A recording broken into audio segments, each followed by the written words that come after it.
Today we're talking about sales pitches and how to make them more effective, how to make them more powerful, how to make them more simple, how to get more sales from them. A pitch is very different than a call to action. Okay, so when you're doing a call to action, it could be to book a call, it could be to purchase something. It's just a call to action. But no matter what, like if you're asking people to invest in themselves, they have to kind of go through this psychological buying process before they're going to say yes. Number one, two-way conversation. This is why I love launching live, because I can actually look and see what questions are being answered. I can see there's just so much power in two-way conversations. Number one thing is your conviction and your belief behind your offer. Is leadership, right? And being the leader of a different conversation.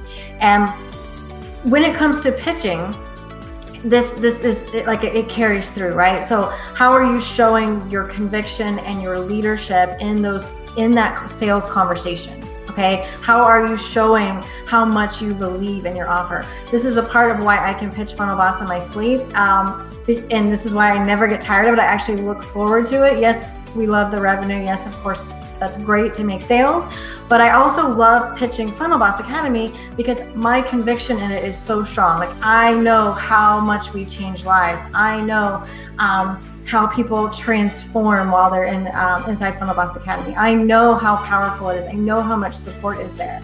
And so when you're thinking about effective pitches, I want you to, number one, really get behind the thing that you're selling. Like really get behind it.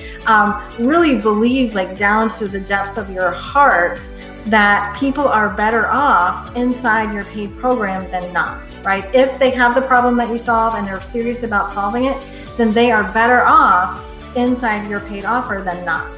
And just by having that energy and having that come through in your pitch and throughout your pitch, then it's immediately going to be 100 times more effective, 100 times at least more effective. You can screw up the structure, you can miss a few things. I have had pitches in the past that I completely missed several features of Funnel Boss. I don't know what happened.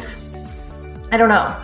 But it didn't matter at the end of the day because the conviction was still there. People were so excited about the possibility of their future, right? So number one thing when it comes to effective pitches is your conviction and the energy and the excitement that's coming from you. Like that's you showing your leadership, right? And showing people that you've walked them this far, and like let's continue to walk, and actually let's start running. Okay, let's start running towards that destination.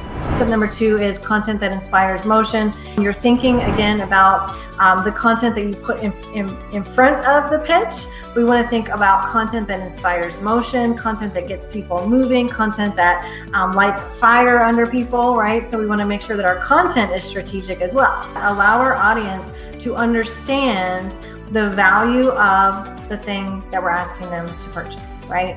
And we have to be able to clearly articulate that value because people, it's that logical piece coming in. So yes, emotional is huge, but people buy off of perceived value. And so we have to build that up because that's the logical piece of the brain, right? People like to get a good deal. What we need to do is replace that uncertainty with certainty.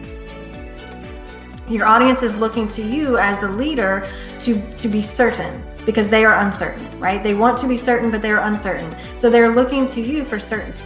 When they truly can believe that they are worth it, like that's the feeling that we want to give people. We want to give them the certainty to say yes to themselves, because at the end of the day, that's what we're doing, right? And we're doing that with our pitch. So that's what we want to do. We want to give it to them, right? So let's give them that feeling, that certainty, that conviction. Let's let them borrow some of our conviction and our certainty if they don't have it just yet, right? Let them borrow some of ours. Let them borrow some of our beliefs and how much we believe in them. Let's let them borrow some of that while they make this decision. Step number three, creating the gap.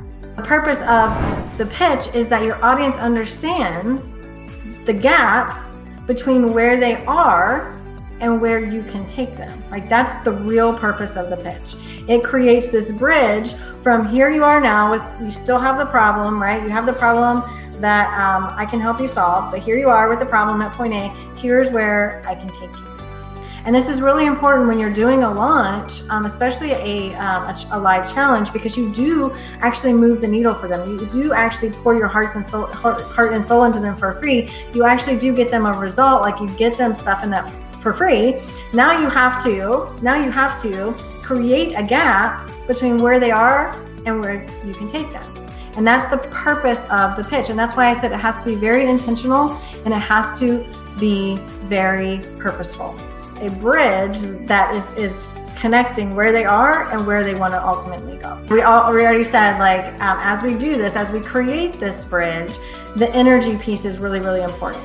The energy that shows that you actually care about taking them from point A to point B, the energy that you love what you do and you're so good at it and you love getting people results, like all of that stuff, your energy has to be behind it.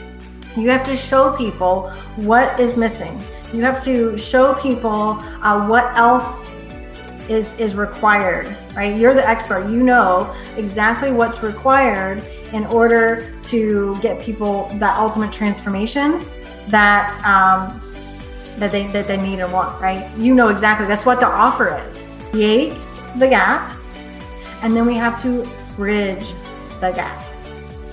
And that's where we go into what your offer is, what it does, what it can do for them, right? Step number 4 is, and then we're going to invite the right people. If people watch your pitch, that means that they want what you have, okay? We always tell the funnel bosses, the no's always come out first. Let them go. Let them go. Everyone who is still there with you after your pitch is someone who is saying, yes, I want to change. Yes, I am so done struggling with where I'm struggling.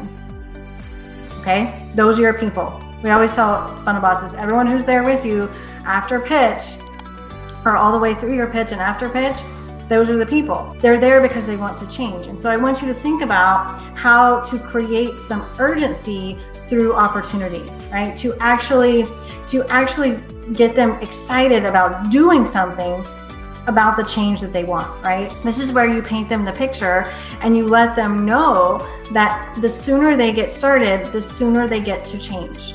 The sooner that their life can transform, the sooner that they get the thing that they raised their hand and said that they wanted, right? This is, where you let them know that what their life could look like 3 months from now, 6 months from now, a year from now. Finally, you want to repeat pieces of your pitch over and over and over again. I want you to think about shouting it from the rooftops.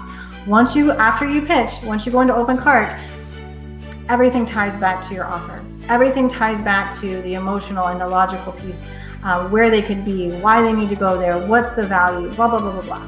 You do this through story, you do this through just bluntly telling them, right?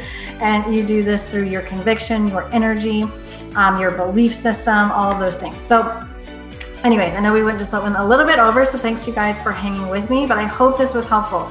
I want you to go back and look at your pitch and the way that you are communicating, having that sales conversation, and I want you to think about what is missing. To remember that the number one thing when it comes to effective and powerful pitches is that you're pitching from your heart, and you're pitching from a place of, I truly believe that you're better off inside my program than not. And then you can work on all the tactical stuff and just improve, and you will get better, right? You will go better. That's why we have the funnel bosses launching 6 to 8 times a year, because by the time you pitch a 6th time, you're going to have it down. You're going to be able to, I don't even have to look at my notes anymore. Like you don't have to think about it. It's like muscle memory. It's like second nature. And that's why we want you to practice it, because it is a skill. It is a skill. Awesome. All right, you guys, I love you so much, and we will talk to you soon.